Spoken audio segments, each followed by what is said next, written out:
네, 안녕하십니까. 한국폴리텍대학의 정재승 교수입니다. 이번 시간은 제9장 대금 결제 관리에 대해서 설명해 드리도록 하겠습니다. 우선 제1절에서는 수출 대금 회수에 대해서 살펴보도록 하겠습니다. 우선 첫 번째, 수출 계약과 대금 결제 조건입니다. 대금 결제 관리는 수출 업무에 있어서 가장 마지막 관문이라고 말씀드릴 수 있습니다. 대금 결제 지연이 자금력의 여유가 많지 않은 무역 기업에서는 초기에 기업 운영에 치명적인 걸림돌이 될 수가 있습니다. 따라서 제때에 선적을 하고 또 제때에 대금을 회수해야 하는 것이 매우 중요하므로 운영 자금 계획을 세우고 선적 후 대금 결제 관리에 만전을 기해야 하는 것입니다. 무역은 바이어와 셀러가 서로 다른 국가에 있는 상황에서 이루어지는 국제 간의 거래입니다. 그러므로 물품의 인도와 대금의 지급이 동시에 이행되기는 무척 어렵습니다. 따라서 수출자가 우수한 제품이나 기술을 가진 경우라면 수출 대금 회수에 따른 위험을 회피하기 위해서 선대금 지급을 요구할 수가 있습니다. 또 바이어가 대량 구매를 하거나 시장 수요의 상당 부분을 차지하는 바잉 파워를 가진 경우에는 선납품 후에 후 대금 지급 결정을 주장할 수도 있는 것입니다. 또한 건설 프로젝트나 기계 설비와 같은 대형 거래에서는 선수금과 중도금, 잔금으로 분할하여 대금을 결제하는 경우도 있습니다. 보통 분할 결제 시에는 대개 수출자가 10%에서 30% 정도의 선수금을 받고 수출할 물품을 생산하여 납품한 뒤에 중도금을 받습니다. 또 통상 10% 정도의 잔금은 기계를 설치하고 테스트한 후 혹은 그로부터 1년 정도의 상업 운전을 하고 이상이 없을 경우에 지급하는 경우도 많습니다. 따라서 무역 거래는 수출자와 바이어의 계약이므로 분할 결제의 비율이나 분할 방식, 예를 들어서 선수금 50%, 잔금 50%를 결정하는 것은 계약 시에 양 당사자들의 협상에 의해서 다양하게 결정될 수가 있는 것입니다. 두 번째로 인커텀스 2020과 대금 회수에 대해서 살펴보도록 하겠습니다. 앞에서 이미 우리는 오포시트에 납품 후 30일 이내 within 30 days after delivery 라고 하는 예시를 얼핏 생각하면 수출 물품에 대한 결제 시기가 명확히 확정된 것 같다라고 느끼실 수가 있겠습니다. 하지만 납품, 딜리버리는 인코텀스 2020 조건에 따라서 그 시기가 달라지도록 해석하고 있습니다. 예를 들어서 엑스워크의 경우에는 수출자의 창고에서 바이어나 혹은 바이어의 운송 대리인에게 인도를 하면 딜리버리가 된 것으로 보는 것입니다. 또 FOB의 경우에서는 바이어가 지정한 출발항의 지정 선박의 본선에 적재된 시점을 딜리버리 된 것으로 보는 것입니다. 마지막으로 DDP의 경우에는 목적항에 도착한 후에 바이어가 지정한 장소에서 바이어에게 인도하는 시점을 딜리버리 된 것으로 보는 것입니다. 따라서 수출 계약을 위한 거래 조건을 협상 시에 인커텀스 2020 조건에 따라서 수출 대금을 회수할 수 있는 시기가 최소 1개월에서 2개월 이상 차이가 날 수 있는 것을 유의하셔야만 합니다. 극단적인 사례이지만 DDP 조건으로 계약을 하고 목적항에 도착한 후에 세관 검사 등의 문제로 통관이 지연될 경우에는 그 문제가 해결될 때까지 바이어에게서 물품 대금을 청구할 수가 없는 그런 사례도 발생할 수가 있는 것입니다. 세 번째, 결제 기준 시기입니다. 다시 한번 강조를 하지만 대금 결제의 기준 시기는 수출 계약 거래 조건 중에서 제일 중요한 문제 중에 하나입니다. 결제 시기를 현장 검수 후 30일, net 30 days after site inspection 이라고 명시한 사례도 그 기산점이 대단히 모호할 수가 있는 것입니다. 목적항까지 도착은 어느 정도 객관적인 예측이 가능하지만 현지 세관의 통관에 소요되는 시간, 또 현장에 도착하는 데까지 소요되는 시간, 또 현장에서 검수를 이행하는 데 소요되는 시간 등의 변수가 많기 때문에 수출 선적 후 얼마나 걸려야 물품 대금을 회수할 수 있는지에 대해서는 불명확할 수가 있는 것입니다. 따라서 수출자와 바이어의 특약은 인커텀스 2020의 정형거래 조건에 우선합니다. 그러므로 바이어가 대금 결제 조건으로 제시하는 특약 사항을 면밀히 검토해야 할 것입니다. 네 번째, 결제 통화입니다.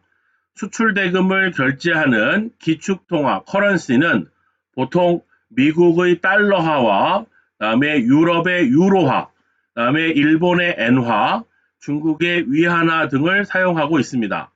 결제 통화는 환율이 수시로 변하기 때문에 수출 대금을 회수하는 시점에서 예측하지 못한 환차손이나 또는 환차익이 발생할 수도 있습니다. 따라서 환율의 변동 추이를 보면서 수출 대금 회수 시기를 맞추거나 조정할 수 있는지에 대해서도 검토해야 할 것입니다. 다음은 두 번째로 대금 지급 수단에 대해서 살펴보도록 하겠습니다. 우선 첫 번째 신용장 LC입니다. 무역거래에서 사용되는 가장 일반적인 대금 지급 방법은 신용장, 추심, 송금 방식이 있습니다. 그중 신용장이라고 하는 것은 신용장 발행 의뢰인인 어플리컨트의 요청과 지시에 의해서 발행은행 이슈잉뱅크가 발행을 하고 수출상인 수익자가 신용장에 명기된 제조건을 일치시키고 요청된 서류를 제시하면 발행은행이 대금 지급을 확약하는 조건부 지급 확약서가 바로 신용장 거래입니다. 두 번째 추심입니다. 추심은 콜렉션이라고 하는데 수출상의 의뢰를 받은 추심 의뢰은행 레미팅 뱅크가 추심은행을 통해서 환어음을 수입상에게 제시하여 대금을 회수하는 방식을 말합니다. 다음 세 번째 송금입니다. 송금 결제 방식은 수입상이 계약 물품을 수령하기 전 또는 후 또는 동시에 전신한, TT, 우편한 혹은 수표의 방법으로 수출상에게 수입 대금을 결제하는 방식을 말합니다. 대형 거래에서는 LC가 선호되기도 하지만 진행 절차가 엄격하고 복잡하며 수수료 비용이 많이 들어가는 단점이 있습니다. 또한 추심은 LC에 비해서 수수료는 낮지만 은행이 단순 중개자로서 대금 지급 의무를 지지 않고 수입자의 신용만을 근거로 거래를 해야 하는 단점도 가지고 있습니다. 따라서 일반적으로 현재 가장 많이 사용되고 있는 TT 송금 결제는 수입상의 요청에 따라 송금은행이 일정한 금액을 전신한으로 발행을 하여 직접 지급은행 앞으로 송신하는 방식을 말합니다. 절차가 간편하고 수수료가 싸기 때문에 장점으로 수출상과 수입상이 모두 선호하는 방식이라고 말씀드릴 수 있겠습니다. 다음은 보증서에 대해서 설명드리도록 하겠습니다. 첫 번째, 계약 이행 보증서, P본드 혹은 퍼포먼스 본드라고 합니다. 수출 계약의 진행 과정에서 바이어가 대금 결제 등과 관련하여 요구되는 보증서는 다음과 같습니다. 주로 건설 공사에 납품되는 기계나 장비 등의 수출 시에 바이어가 요구하는 경우가 많습니다. 보증서는 서울보증보험과 같은 민간 보증보험 회사나 바이어가 요구하는 신용등급 이상의 은행이 수수료를 받고 발급해 주기도 합니다. 보증해야 할 금액과 보증기간에 비례해서 수수료가 높아지고 있습니다. 특히 계약 이행 보증서는 수출자가 명시된 계약에 대해서 의무를 충실하게 이행하겠다는 것을 보증하는 것을 말합니다. 수출자가 계약에 따른 이행을 기간 내에 이행하지 않거나 혹은 이행할 수 없게 되는 경우에 바이어는 그가 납품할 납품처에 대한 계약을 이행할 수 없게 되어서 손해배상 책임을 지게 되는 경우가 있습니다. 따라서 바이어는 보증보험회사나 은행에 수출자의 계약 불이행 사실을 입증하고 보증금을 요구할 수가 있는 것입니다. 두 번째, 선수급 환급 보증서입니다. AP본드라고 하는데 어드밴스 페이먼트 본드라고도 합니다. 선수금 환급 보증서는 바이어가 수출상에게 지급한 선수금에 대한 환급을 보증할 때 발행하는 보증서를 말합니다. 일반적으로 보증 금액은 선수금 전액을 요구하는 것이 보통이고 보증서의 만기는 계약 이행 시까지입니다. 세 번째, 하자 이행 보증서입니다. W본드라고도 하고 워런티 본드라고도 합니다. 하자 이행 보증서는 수출자가 납품한 후 일정 기간 동안 보통 1년에서 3년 정도 납품한 제품의 품질을 보증하는 것을 말합니다. 수출자가 발행한 하자를 보완하는 조치를 취하지 않으면 바이어는 보증서를 발급한 보증보험사나 은행을 통해 보증금 지급을 청구할 수가 있는 것입니다. 네 번째, 유보금 환급 보증서입니다. 수출자가 수출 대금에 대한 분할 결제 방식에 의해서 잔금의 지급을 미리 회수하기 위해서 바이어에게 제출하는 보증서를 말합니다. 수출자가 잔금을 수령한 이후에는 설비의 시험운전 등의 계약에 따른 의무를 이행하지 않거나 게을리하는 경우 바이어는 유보금 환급 보증서를 발급한 보증보험사나 은행에게 보증금 지급을 청구할 수가 있게 되는 것입니다. 사례 연구를 통해서 수출 대금 회수와 관련된 대금 결제 방법과 TT, 추심, 신용장에 대한 결제 방식, 다음에 선적 후 단기 수출 보험과 매입 수출 신용 보증에 대해서 영상을 시청하실 수가 있습니다. 다음 두 번째, 공급사 대금 지급입니다.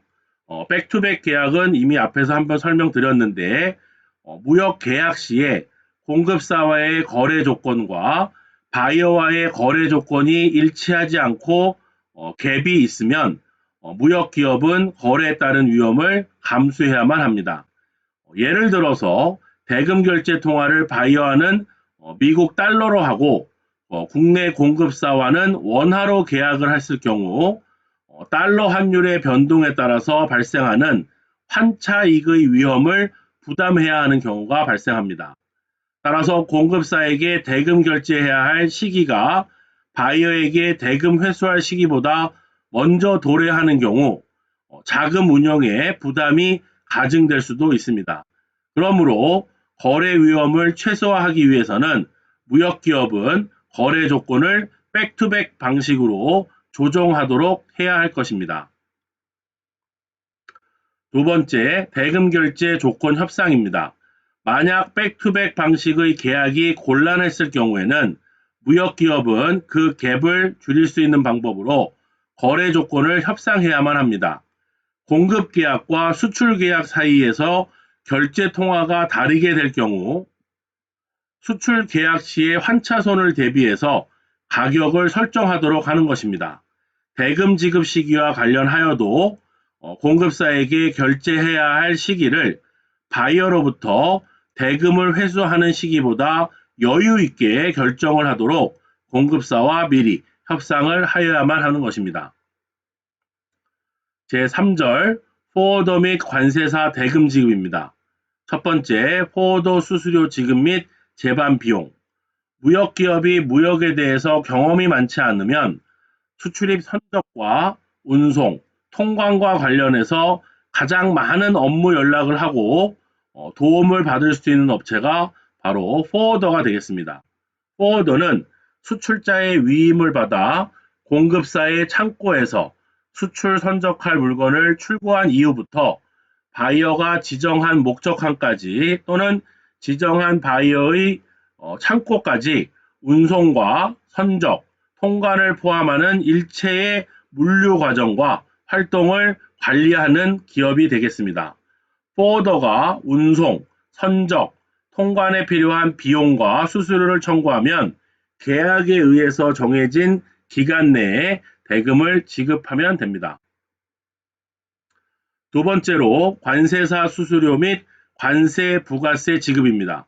관세사는 수출과 수입 화물에 대한 신고와 관세 및 부가세 산정, 또 FTA와 관세 면제, 수입 화물의 검사 등의 수출과 수입에 대한 통관 업무를 대행하고 있고 이에 필요한 비용과 수수료 지급을 청구하는 업체가 되는 것입니다.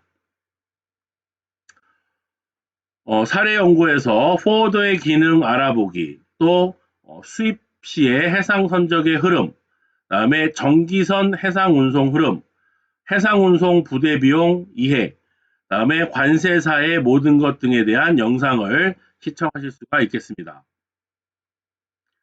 네, 이상으로 강의를 마치도록 하겠습니다. 감사합니다.